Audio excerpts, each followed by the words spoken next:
This is AP European History. Today we're going to be talking about World War I. And my name is Todd Beach. I teach at Eastview High School in Apple Valley, Minnesota. It's a suburb of Minneapolis and St. Paul. Miss my students. We're on spring break right now, but I hope they're watching. Hope they're doing well. Hope everyone's healthy. And this is Katie. Hi, good morning. We are also on spring break, but maybe some of my students are watching also. If so, I miss you. I'm a teacher at Coral Gables Senior High in Miami, Florida. And the first thing we want to start off with saying is kind of talk again about why we're covering some of the material that we're covering this morning. We know it's not going to be tested on the exam. We know we're all waiting to see what that exam is going to look like a week from Friday, but colleges are going to accept this different version of the exam, and in exchange for that, they're expecting certain content to be covered. So we are going to spend some time covering that, and then we're going to get quickly to review because we know a lot of you are really concerned about that. So stay tuned, that's coming soon. We're going to plan through next week to move through units 8 and 9 and then come back to units 1 through 7 and get several weeks of review in before the test. Okay. All right. So we'll get started and with our lesson overview today. Hope you're all doing well. And our learning objective today is we're doing World War I. So explain the causes and the effects of World War I. And our discussion is going to today include these long and short-term factors that lead to war. There's also going to be an examination of the effects of mobilization, military stalemate, and the total war on a global populace. There'll be a couple moments today when we're really going to look at development of these historical thinking skills. Skill number 2, which is sourcing and situation, and skill number 5 about making connections. But the overriding reasoning that we're working on today is causation. Okay, so yesterday we left you with a short answer question, and we're going to go over the different parts of that and some answers that would have gotten credit for these 3 different parts. And then we also want to let you know that moving forward, we are going to ask for you to send in your answers, and then we'll feature answers at the beginning. That's sort of the model we're going to take. Is at the end of every lesson, we're going to give you a piece of the exam. Of course, after April 3rd, we'll be practicing whatever skills we know are going to be on the test. But for now, we're looking at some responses that would have earned credit. So let's first look at part A. Todd, if you could move forward real quick. I'm sorry. Thank you. No worries. So the first part said, describe one factor contributing to tension between European powers in the early 20th century. And there's a couple of different responses we have here that would have received credit. The first one, one factor contributing to tension between European powers would be the rise in militarism. They're going to go on to describe what that is. European powers would expand the size of their military as well as increase the manufacturing of war materials and weapons. So they did in fact describe one of the factors. And all of this is leading to causation for the First World War. The second example is one factor contributing to tension between European powers in the early 20th century was nationalistic rivalries. The naval race between Britain and France heated up, leading Britain to seek better relations with France. Again, not particularly complicated, just descriptions, and both of these responses would receive credit. One thing too, can I jump in here, Katie, course, that I really like with these responses and that we talk about with my students is we want to use the stem of this prompt, one factor contributing to tension, to respond to the prompt. So use the stem, and that really directs the student, really directs your thinking. This is what I need to answer. Okay. And so both of these responses and all of the sample responses we have today do a really good job with that. And I actually think that that's a really good practice with all of the prompts that students will see on the written portion of the exam. Yeah, I agree. Using the language in the question to answer, not to simply restate the question, but to actually answer it, keeps the student focused on what they're actually trying to do. Yeah. So the second part said, explain one similarity of the domestic concerns within Russian and the Austro-Hungarian empires in the early 20th century. And you did see that we've moved from description to explanation. So we're seeing a little bit more specific examples here. One similarity of domestic concerns within the Russian and Austro-Hungarian empires was maintaining a sense of national unity with diverse populations. And if you remember, Todd spoke about that yesterday, about the diversity within these two empires. Russia not only had Russians, Ukrainians, Poles, Jews, and many others, while the Austro-Hungarian empires included Germans, Hungarians, Poles, Czechs, and many others as well. So that would definitely receive credit. They explained their answer. The next possible response was one similarity of domestic concerns within the Russian and Austro-Hungarian empires was maintaining the prestige and continuity of the dynasty. Both the Romanov and Habsburg dynasties were archaic and ill-suited for a modern industrializing world with a growing revolutionary fervor. I'm sorry, I cut the word off. So these are both examples that would have gotten credit. They are explained well. They give the answer and then they follow up with an explanation of what the similarity was.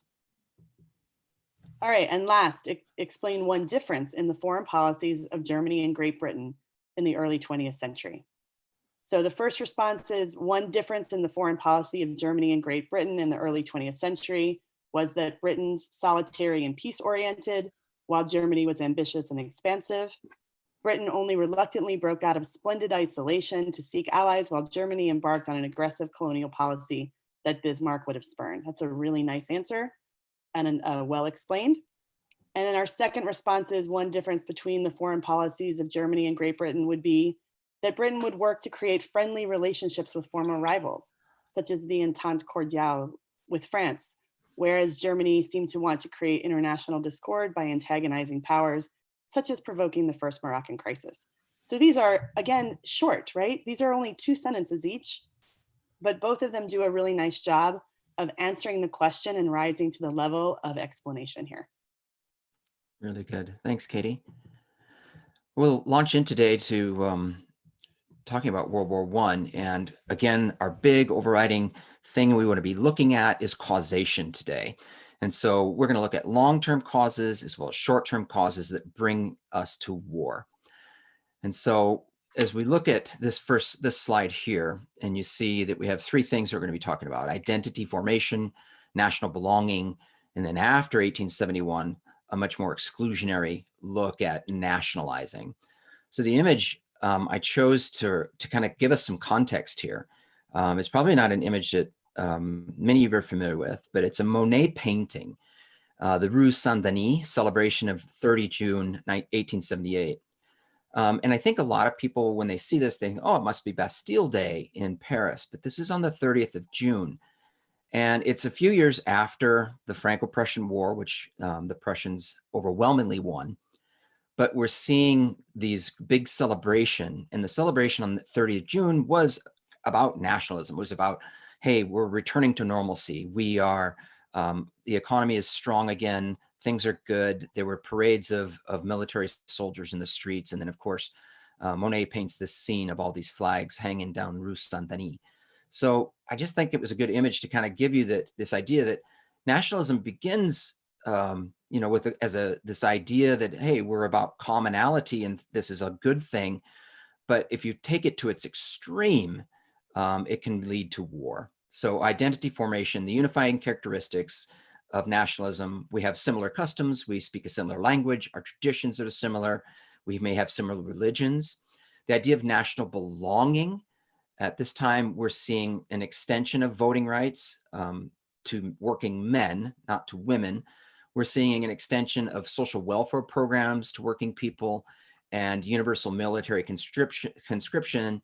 And so these things are French, or these things are German, and they can create a sense of national belonging. And then after 1871, after that Franco-Prussian War, it becomes a more exclusionary practice of nationalism, where race, social Darwinism, those ideologies become more prominent in the formation of identity. And it creates this us versus them. And anytime you're doing this us versus them, it leads to a belief that you find things that are better than others. And ultimately the denigration of the other groups. And you can gets too caught up in this otherizing factors. So these are our first long-term causation factors. Others that we want to look at is a long-term cause about rising militarism. So this particular source is the German Emperor Wilhelm II, and he's reviewing troops with the Italian King Victor Emmanuel in front of the Royal Palace in Potsdam in 1902. And so we see a rise of militarism, and Germany does take a lead in this. They have gone through the Austro-Prussian War, the Franco-German Prussian War, and because they come out of it with a nation, and because you have Bismarck and Wilhelm, by this time it's Wilhelm II, he was very much a military person.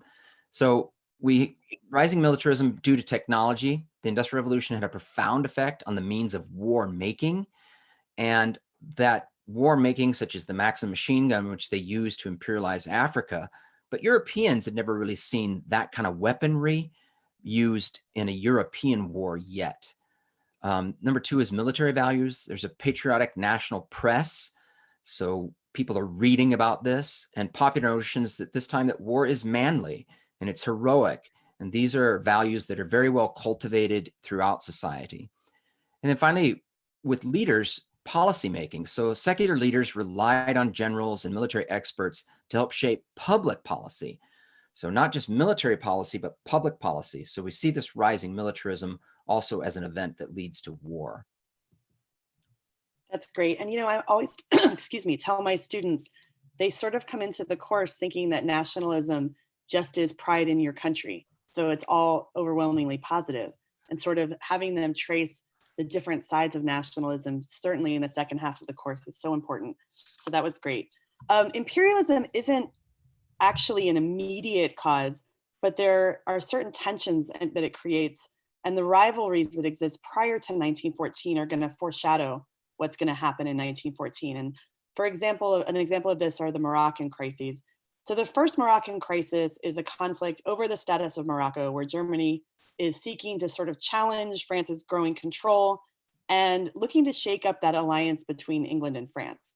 The second Moroccan crisis is also going to involve German aggression in Morocco, and France is concerned about this aggression, and the end result is actually contrary to what we're trying to accomplish in Germany's case, and that is they're seeking to drive a wedge between France and England, when in fact they actually bring England and France closer together. So we're going to see sort of imperialistic rivalries as foreshadowing what's going to happen in 1914. Okay. So alliances. So let's look briefly. It's kind of funny, we can't do all of World War I in 30 minutes, and we won't cover everything. But some of the major alliances that are in place before the outbreak of World War I are, the first one is this Three Emperors League. So in 1873, Bismarck is so savvy in his foreign policy, working to prevent war and to maintain a balance of power aimed at keeping France isolated. So this first Three Emperors League is Germany, Austria-Hungary, and Russia.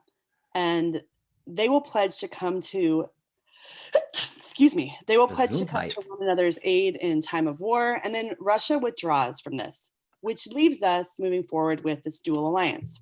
So the dual alliance is Germany and Austria-Hungary. And this alliance is actually going to promise to come to one another's aid if Russia attacks them, or if Russia assists a nation that one of the others is at war with. And so finally, in 1882, we're going to see the cartoon that you see there on the right is a cartoon of the Triple Alliance. And we have Germany, Austria-Hungary, and then Italy is portrayed as our short individual in the middle, because Italy is sort of the weakest of these three nations. Italy only agrees to sign after there's a clause added that voids the alliance if one of the other three of them is the aggressor. And then they'll also sign a deal with France, promising support if Germany attacks them. There's another cartoon, and I should have included it here, that I love, that has the Triple Alliance with Italy standing with its declaration of war hidden behind its back, which we'll see moving forward. And it's a really interesting image. And I really like this image too. We'll get to it in a minute. But we're going to kind of go through and talk about the other side of the war, and that is starting with the dismissal of Bismarck. So I know I just mentioned him, but Bismarck was so savvy, and many of the alliances that are accomplished when he's dismissed in 1890 are going to be undone. The alliance between Germany and Russia, Bismarck's reinsurance treaty, was allowed to lapse.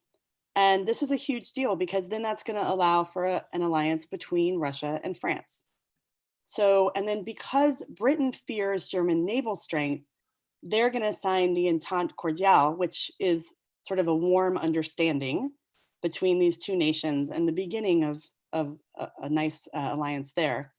And it will resolve colonial disputes, but it's also going to pave the way for diplomacy that's moving forward in World War I. This was followed by a loose agreement between England and Russia, and then the three we'll see as the Triple Entente. And if you look to the right, this is the image of the three of them. We have Russia in the middle holding the Orthodox cross. And on the right, we have England. And you can see that England's holding the anchor, symbolizing British naval strength. And then we have the personification of France on the left, Marianne, and they're the three of them together. So we're going to definitely see as we move on that adding to this that Russia doesn't want Austria-Hungary expanding any further into the Balkans, and they're going to agree to support Serbia if attacked by Austria-Hungary. So we've set up prior to 1914 the framework that's going to need to be in place to move forward and allow what could have been sort of a localized conflict in the Balkans to be World War I. That's really good. Really great job in how we talk. Historians use that language, the tangle of alliances. It's just overwhelming, all the different agreements that were taking place. Another cause, and I would call this more of a short-term cause, but some historians really think that this idea to kind of engage in war, we could kind of get rid of a domestic distraction that was taking place at the time. So leading statesmen had practical reasons for promoting militarism and nationalism to help distract from domestic conflicts. And so we look at this image, and the source is a strike meeting outside of Morton's factory in Millwall, which is in East London, March 1914. And so these women, there are some men in the background as well, but the workers work at a canning factory. And 1,200 workers will walk off the job and they will unionize. And many women from the factory will join a women's union, the National Federation of Women Workers. And these things are happening in the underbelly, I guess, domestically. And each of these countries has these different these movements that are taking place. And so this one, we were showing you a source from Great Britain, but certainly this is taking place in Germany. This is taking place in France as well. So Great Britain, these domestic conflicts, they have a civil war in Northern Ireland. There's these increasingly radical women's movements and worker strikes. In Russia, their domestic distractions, they had been defeated in the Russo-Japanese War, and that was in 1904, 1905. And then there's the small R revolution of 1905 that takes place in Russia. Germany, like many European countries, there's the rising strength of Marxist Social Democratic Party. Marxist ideals are very prominent throughout Europe and gaining huge audiences, especially with working class peoples.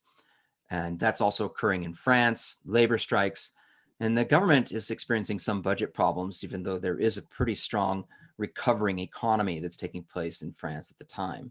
So these domestic distractions are also one reason to promote militarism, to promote these nationalism, the long-term causes. Great.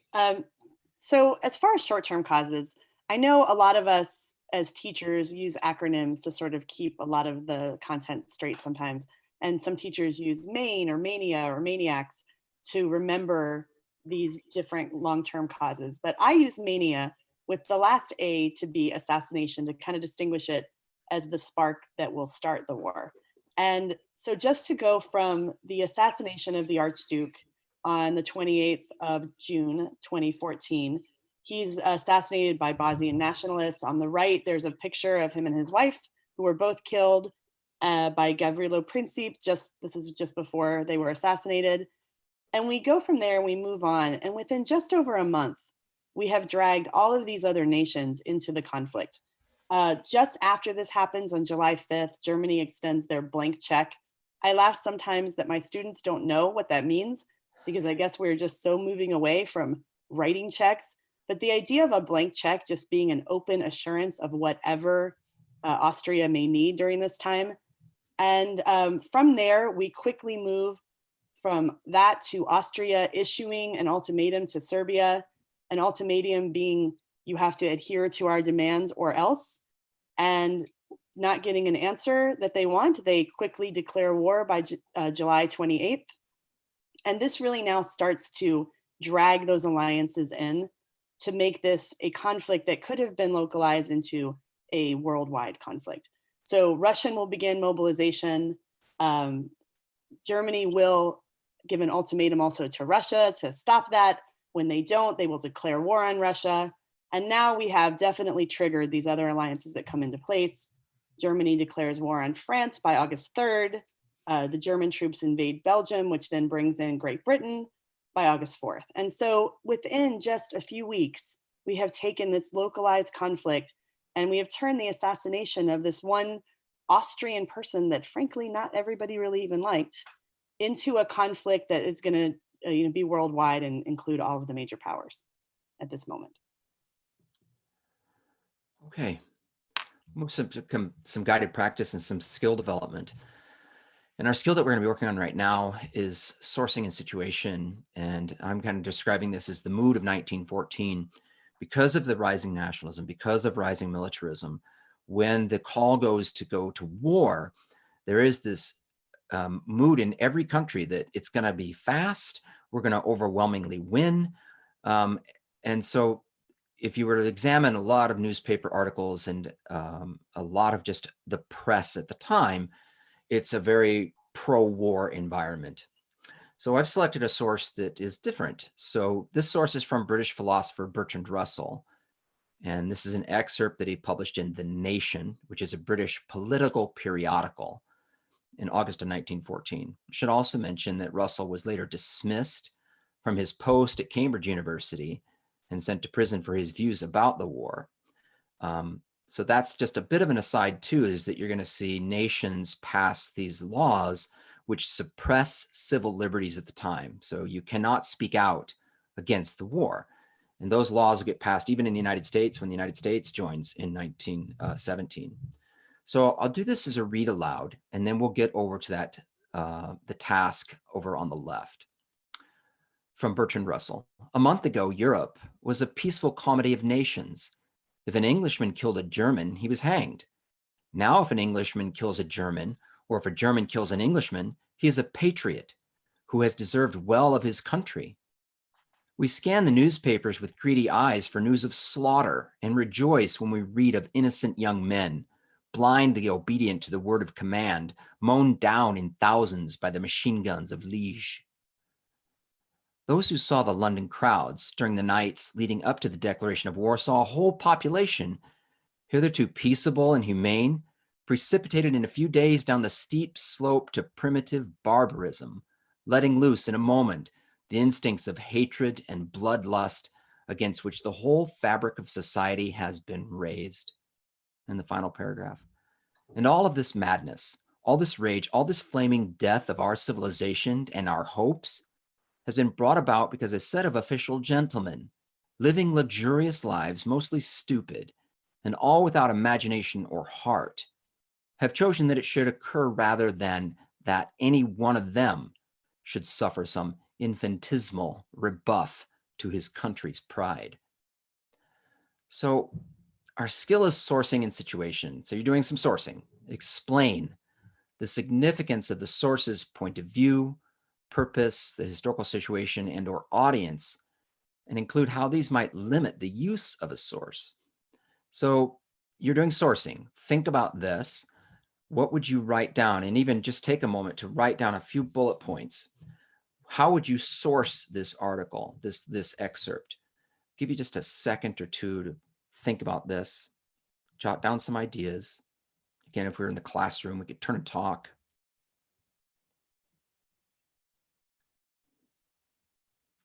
If we're in the classroom and we're breaking down this source together, and we think about the point of view of this source, Bertrand Russell is obviously not pro-war in this excerpt.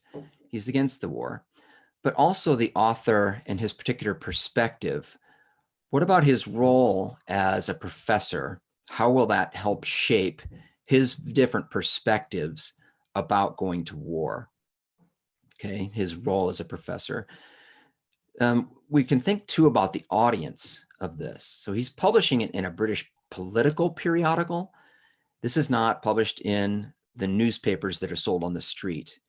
It's a very different audience, a more intellectual audience that he's telling this to. And knowing that if he does speak out against the war, that he could go to prison, which he ultimately does. So the historical situation of suppressing of civil liberties, the fact that they're going to war, all of those things are part of the sourcing of this particular document.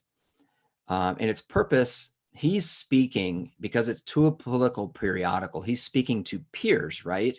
He's definitely speaking to a really smaller audience that are going to be like-minded, because he's putting it in a periodical. So this is an intellectual audience. And his purpose is to maybe get his own views out there, to maybe take a stand against the war, to have history recorded as that. But as we look at that second part of the explain, how these might limit the use of a source. So we can speculate, did Bertrand Russell decide not to write something like this in a daily newspaper for fear of getting arrested because of the suppression of civil liberties that was also taking place at this time? It's a really interesting source to talk about, especially at a time when he's choosing a position that is definitely in the minority as the mood of 1914 was shaping. That's awesome. I'm going to use that with my classes next year. Okay. So it's almost impossible to talk about the Western Front in a couple of minutes and in one slide. So instead, we're going to focus, if we think about what we did yesterday with GeoSprite, we're going to talk really about sort of technology here, because there's new technology that comes out. The Schlieffen Plan, which was the German plan to offensively go through Belgium and quickly defeat France, was a failure. So Germany is now facing a war on two fronts, and the Western Front is a 400-mile stretch of land. It's weaving through Belgium and France. It stretches from pretty much the border of Switzerland all the way up to the North Sea. You can't talk about the Western Front without talking about trench warfare. And trench warfare is characterized by just horrific conditions. It's very ineffective. You see the word stalemate there, and that's actually quite an important word, meaning that no side can advance in either direction. We basically have soldiers who are mounting attacks. They have bayonets attached to their rifles. They're climbing over the top of these trenches into an area that's called no man's land, and that's the area in between the opposing trenches. And it really does result in mass casualties. It's very ineffective. It's pretty horrific, the conditions of being down in the trench itself. They are infested with rats. Soldiers suffer from trench fever, and being constantly exposed to moisture and rain, they're getting trench foot. So it's just a really dehumanizing way to wage war. And there's many, many powerful images that you can look at in Google trench warfare, and there's quite powerful accounts of soldiers who have lived in the trenches. So definitely worth looking into. We also have incredible new destructive military technology that's used by both sides in an attempt to break the deadlock. So the first use of poison gas, chlorine gas, and mustard gas. We have aircrafts being used in the conflict, machine guns, tanks. I didn't put on the slide barbed wire, which is also horrific and part of the trenches. And then I should have included on the slide the very infamous use of the U-boat by the German side, the submarine that they're going to use and will eventually be outlawed at the end of the war. So again, we're not talking about the very horrifying specific battles, Verdun and the Somme, but just kind of giving you a quick overview of the technology and the conditions of the Western Front. On the Eastern Front, and I have a map here for you to examine, and we'll take a look at Skill 5, making connections. So on this map, you can see the red line is the farthest Russian advance that's taking place after in 1914. So you can see that after Russia does mobilize, they do have a push, and that's as far as they get. There is the Gallipoli campaign, and similar to what Katie said, we don't have time to go into each battle and talk about those significances. But this Strait of Dardanelles, which is right here, is obviously a very important piece of waterway that somebody needs to control, and the British fail at the Gallipoli campaign. Here's the front at the time of the Russian Revolution, which is going to be in 1917. So you can see that line. If they were here, now they've been pushed back. And then by 1918, here's the farthest Austro-German advance that's taking place. So using that information and what we were learning about World War I, how can we make connections? So explain how our historical development or process relates to another historical development or process. So with this too, I should mention, you can do this in the micro, which is what we're going to do today. This historical development or process is World War I, and the other historical development or process is going to be the Russian Revolution of 1917. So that's within the micro. It's all kind of in one era of history.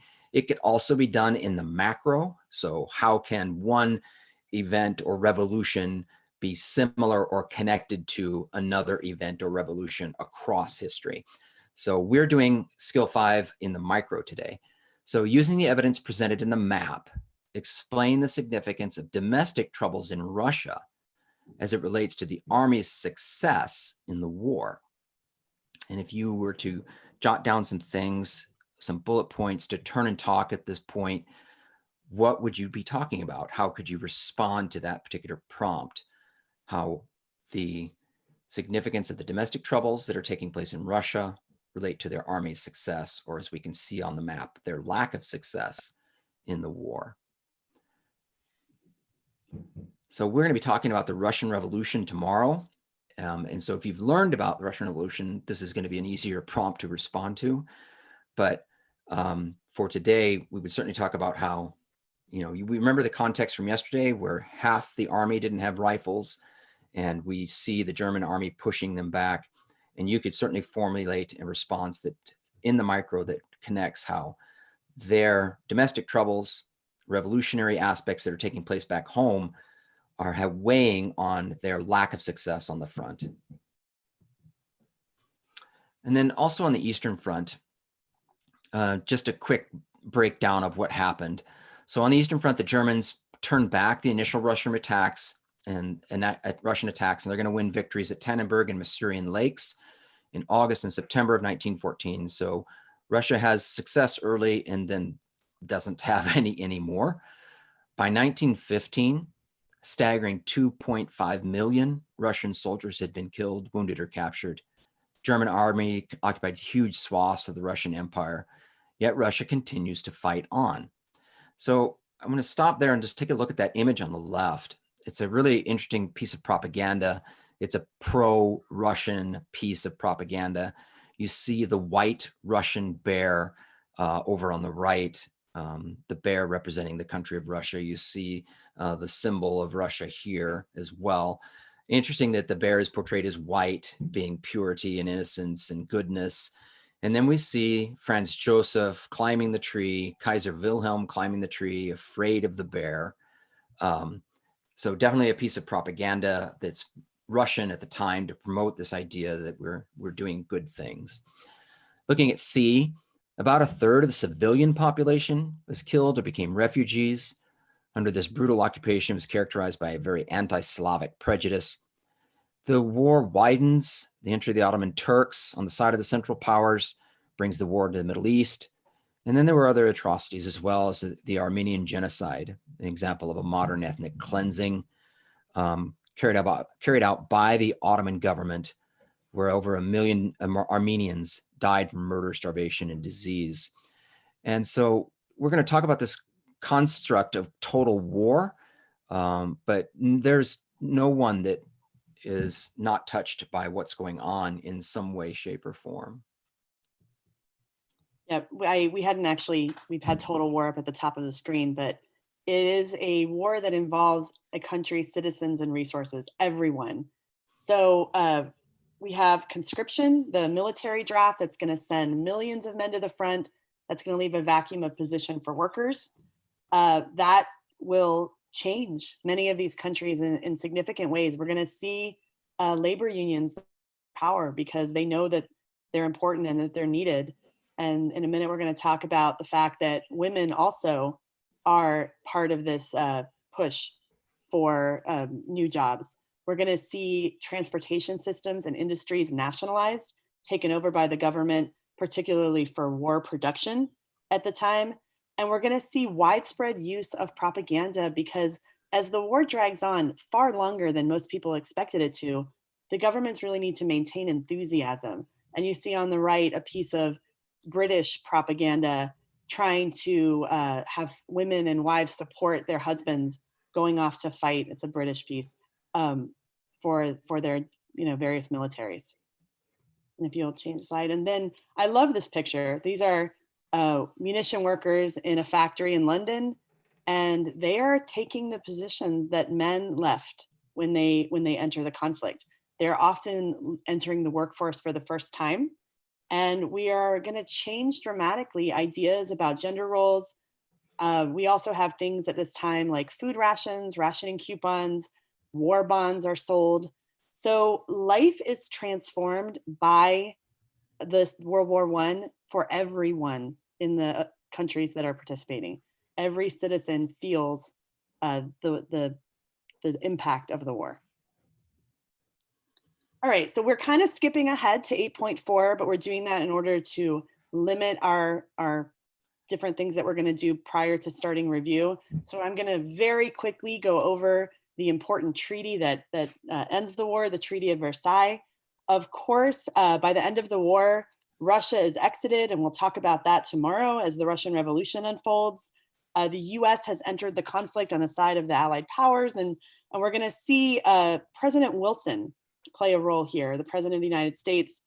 And he articulates this very idealistic 14 points for peace. The United States and the other victors have differing visions about how they would like to see this peace unfold. Wilson's really concerned about issues of collective security. The other victors are more concerned about punishing Germany for the conflict. Wilson is going to talk about, in his 14 points, about an international body he's going to call the League of Nations, and that will actually be one of the provisions of the Treaty of Versailles, but it's going to be very weak. Even though it's Wilson's idea, the US Senate won't vote to join. So with a lack of participation by the US, and also the fact that the newly formed Soviet Union and Germany are going to be excluded, we're going to see his vision for this very powerful international organization be much weaker than he had anticipated. And then quickly, we're going to talk about the main provisions of the treaty. You see there on the right a political cartoon, and that's Germany being force-fed the terms of peace. And that definitely will be the perception for many Germans following this, that they were forced to accept this peace, that it was a dictated peace. So very quickly, let's go through. We have the first one, very harsh reparations. Article 231, the so-called war guilt clause, is going to force Germany to accept full responsibility, and then more importantly, full financial responsibility. They're going to have to pay reparations to the Allies of about $33 billion. So it's going to have huge economic repercussions for the new government that comes after World War I. Germany is going to lose territory. It will lose its overseas colonies, many of which are given to France and Britain as mandates until they're able to self-govern. We will have the demilitarization and occupation of the Rhineland, which is the buffer zone on the border of France. France wants that free of any military occupation. And also the downsizing significantly of the German Army and Navy. We're going to see the Air Force is going to be completely banned. The use of U-boats is going to be completely forbidden during this time. So very harsh terms of the Treaty of Versailles.